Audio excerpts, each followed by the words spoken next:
नमस्कार, बहुत स्वागत है आपका। मैं हूं आपके साथ ऋतु ज्ञानवानी। सबसे पहले बात करते हैं भोपाल के कुख्यात किन्नर डॉन को पुलिस ने पकड़ लिया है। किन्नरों में आतंक मचाने वाली काजल बंबैया चढ़ी है बैरागढ़ पुलिस के हत्थे। 2 थाना क्षेत्रों में आरोपी ने घर में घुसकर किन्नर पर हमला किया था। अड़ीबाजी करने और बाल काटने की घटना को भी अंजाम दिया था। घटना को अंजाम देने के बाद से मामले में फरार चल रही थी काजल। आरोपी पर घोषित था 3000 का इनाम। मामले में एक फरार आरोपी किन्नर कायनात की तलाश में पुलिस जुटी हुई है। एक दिन पहले कमिश्नर कार्यालय का घेराव कर पुलिस पर कार्रवाई न करने का किन्नरों ने आरोप भी लगाया था। काजल पर 1 दर्जन से ज्यादा अपराध हैं। किन्नरों को पकड़ने पर दूसरे गुट के किन्नरों ने सीपी मकरंद देउस्कर का सम्मान किया, गुलदस्ता देकर आभार जताया।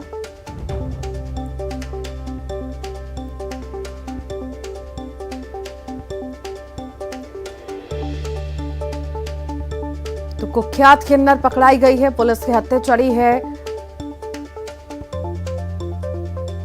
कई सारे मामले इस किन्नर पर दर्ज थे और इनाम भी इस किन्नर पर घोषित था।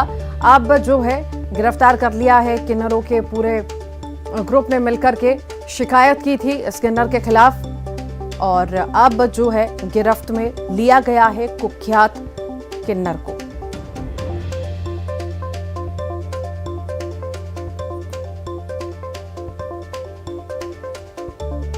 घटना को अंजाम देने के बाद से ही फरार चल रही थी ये किन्नर।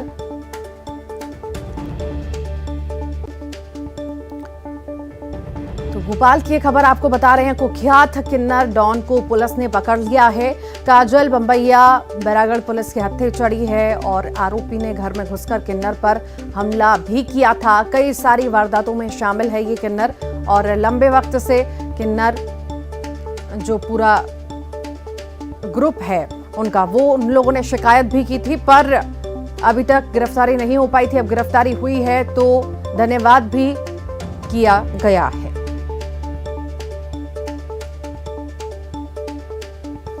और हमारे सहयोगी जितेंद्र हमारे साथ ज्यादा जानकारी के लिए जुड़ गए हैं। जितेंद्र, कुख्यात किन्नर काजल पकड़ाई है, आखिर किन किन मामलों में मामला दर्ज था, एफआईआर थी और अब क्या ज्यादा जानकारी इस मामले में? देखिए, अगर बात करें तो भोपाल में किन्नरों का जो है संघर्ष लगातार जारी है और किन्नर गुटों में आपस में लड़ाइयां होती रहती हैं और ये खूनी संघर्ष में भी कई बार तब्दील हुआ है। इसके पहले जो आपस के 2 गुट हैं, एक सुरैया गुट है और एक ये है जो काजल बंबैया जो बंबई से आई थी, उन पर तकरीबन 2 दर्जन से ज्यादा ऐसे मामले दर्ज हैं, गंभीर मामले। उन्होंने जो आपस के दूसरे किन्नर है उन पर हमला किया है और इसी को लेकर हमेशा किन्नर के दोनों गुटों में विवाद चलता रहा है। इसे लेकर अभी फिर से विवाद हुआ जिसके बाद ये फरार चल रहे थे। 3000 का इनाम इन पर पुलिस ने रखा था। हालांकि अब इन्हें गिरफ्तार कर लिया है और भी कई धाराओं में मामला दर्ज कर लिया गया। तो कह सकते हैं भोपाल में किन्नर का जो संघर्ष है लगातार अभी भी जारी है। ठीक, बहुत शुक्रिया जितेंद्र।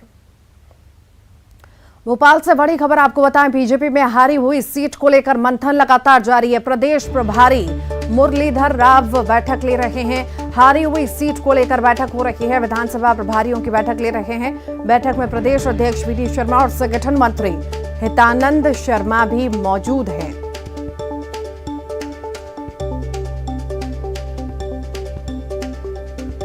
तो हारी हुई सीटों पर बीजेपी का मंथन लगातार जारी है। हमारे सहयोगी भी हमारे साथ जुड़ गए हैं ज्यादा जानकारी के लिए। शैलेंद्र जुड़ गए हैं। शैलेंद्र, बीजेपी का मंथन अब शुरू हो चुका है। जहां जहां हारी उन सीटों पर मंथन किया जा रहा है। आगे की रणनीति पे तैयार? बिल्कुल ऋतु, 2018 के चुनाव हुए या उसके वक्त जो बाई इलेक्शन थे उस दौरान बीजेपी को 104 सीटें जो है उस पर हार का सामना करना पड़ा था और 126 सीटें अभी बीजेपी के पास हैं। ऐसे में 2023 में इलेक्शन और बहुत आवश्यक हो जाता है कि जो 104 सीटें बीजेपी हारी थी उनके कारणों का पता लग सके। हालांकि बीजेपी जब हारी थी उसके बाद भी समीक्षा बैठक की गई थी, लेकिन अब ये बैठक इसलिए महत्वपूर्ण है कि 2023 में चुनाव हो और उसमें इन सीटों पर किस रणनीति के साथ बीजेपी को उतरना उसको लेकर अब मंथन और चिंतन का दौर जो है वो शुरू हो गया। गया है। प्रदेश प्रभारी मुरलीधर राव, संगठन मंत्री हितानंद शर्मा के साथ प्रदेश अध्यक्ष बीडी शर्मा, ये जो 104 विधानसभा क्षेत्र थे जहां पर बीजेपी को हार मिली थी, वहां के जो विधानसभा क्षेत्र के प्रभारी हैं उनके साथ बैठक ले रहे हैं और ये पता कर रहे हैं कि आखिर इन पिछले 3-4 सालों में किस तरह के बदलाव वहां देखने को मिले, भाजपा वहां कितनी मजबूत हुई और कौन सी ऐसी रणनीति होगी जिसके तहत वहां उतरा जाए। क्योंकि बहुत सारी सीटें ऐसी हैं जो कांग्रेस का अवैध किला बनी हुई है, बीजेपी वहां चाहकर भी जीत दर्ज नहीं करा पा रही और ऐसे में उन सीटों पर किस तरीके से बीजेपी को 2023 में उतरना है उसको लेकर अभी से रणनीति बनना आवश्यक हो जाता है। उन सीटों के अपने मुद्दे क्या है, वहां के वोटर्स की चॉइस किस तरीके की है, ये सारी चीजें जो है वो अभी से ही बारीकी आकलन जो है वो शुरू कर दिया गया है ताकि जब चुनाव की बेला आए तो बीजेपी पूरे मैन पावर के साथ हो या फिर जो मैनेजमेंट है, जिस तरीके से उनका मैनेजमेंट होना है, उन सारे मुद्दों को लेकर वो वहां पर उतरे ताकि आने वाले 2023 में अधिक से अधिक सीटों पर बीजेपी जीत पाए। और ये लगातार जो है अब बीजेपी में चुनाव को लेकर मंथन का दौर शुरू हो गया। कल भी जिस तरीके से प्रवक्ताओं के साथ और जो सोशल मीडिया प्रभारी उन सबके साथ एक बैठक भी आयोजित की गई थी, उसमें भी इन सीटों पर किस तरीके से फोकस किया जाना उस पर बात हुई थी कि किस तरीके से सोशल मीडिया के माध्यम से जो जनहित के मुद्दे हैं, जो भाजपा की रीति नीति है, उसको जन जन तक कैसे पहुंचाना और कैसे मतदाता को ये बताना है कि चाहे केंद्र सरकार हो या राज्य सरकार हो, उनके द्वारा किस तरीके की योजनाएं उनके लिए लाई गई। इस तरह का जो पूरा मंथन जो है वो बीजेपी में लगातार जारी है। जी, बहुत शुक्रिया शैलेंद्र। ग्वालियर से बड़ी खबर है। अब 1600 किलो मावा पकड़ा गया है। तिघरा इलाके में खाद्य विभाग ने पकड़ा है। जनकगंज थाना क्षेत्र में कार्रवाई हुई और थाने पहुंचे हैं व्यापारी।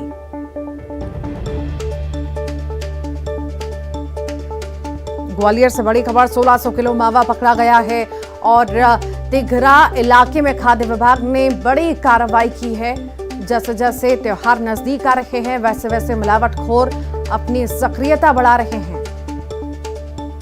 चल में सफेद जहर का कारोबार लगातार चल रहा है। आज भी ग्वालियर प्रशासन ने एक गोदाम पर छापामार कार्रवाई की है। ये देख सकते हैं कि लगातार जो मावा है, ये संदिग्ध मावा यहाँ करीब 1575 किलो मावा यहाँ बरामद किया है प्रशासन ने और अभी इस पे यहाँ कार्रवाई की जा रही है। दरअसल ये जो मावा है, ये मावा वाहन के ज़रिए भोपाल भेजने की तैयारी थी और ये प्रशासन को सूचना मिली थी मुखबिर से कि दीपावली के सीज़न में लगातार जो नकली मावा, पनीर आदि सामान है वो यहाँ से सप्लाई हो रहा है। तो यही वजह है कि अभी प्रशासन ने छापामार कार्रवाई की। हमारे साथ चौहान सर है, डीएम साहब। सर, किस तरह की कार्रवाई, क्या जानकारी मिली थी? ये आप जैसा जानते हैं दीपावली का त्यौहार नज़दीक आ रहा है। इसमें ग्वालियर में बाहर से मावे की बहुत सप्लाई होती है।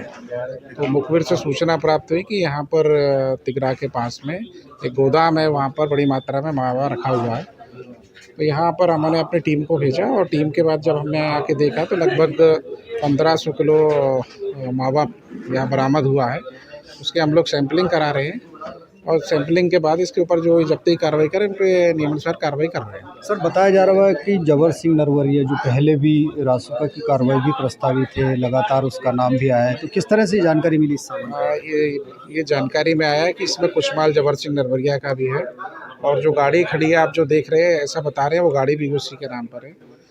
तो अभी हम जैसी ये कार्रवाई कंप्लीट करने के बाद जबर सिंह नरवरिया के खिलाफ दंडात्मक कार्रवाई करेंगे और निश्चित रूप से उसके इस कृत्य जिसके कारण लोगों को आम जीवन खतरे में पड़ता है, इस टाइप का अगर कोई भी कार्य कर रहा है तो उसके खिलाफ हम कठोर से कठोर कार्रवाई करेंगे। तो निश्चित तौर पर जो ये सफ़ेद जहर का कारोबार चल रहा है उसमें कई बड़े माफिया भी है जिनको बेनकाब करने पर प्रशासन जुटा हुआ है। सुशील कौशिक, न्यूज़ 18 ग्वालियर।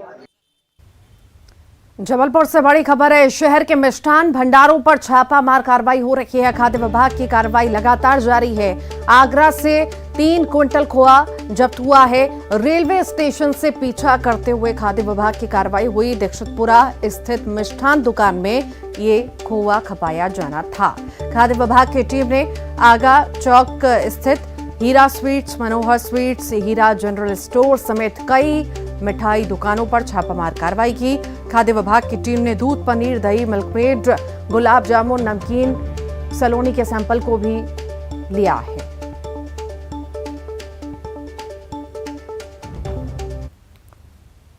मनेंद्रगढ़ से इस वक्त की बड़ी खबर है। खाद्य विभाग की बड़ी कार्रवाई सामने आई। मावा के थोक व्यापारी के घर पर छापामार कार्रवाई की गई। मावा और बूंदी के लिए नए जो नमूने लिए गए। मनेंद्रगढ़ क्षेत्र में ये छापामार कार्रवाई चल रही है।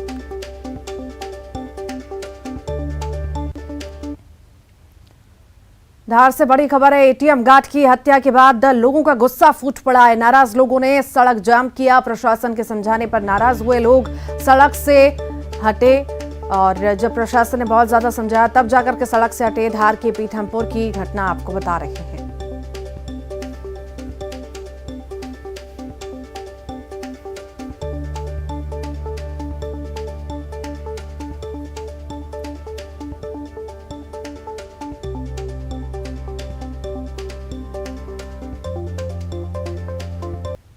बड़ी खबर सतना के नैना सगमिया इलाके से है, जहां 6 से ज्यादा गांवों के लोग पहाड़ों में ब्लास्टिंग के चलते दहशत में हैं और इलाके में लाइमस्टोन की कई फैक्ट्रियां हैं।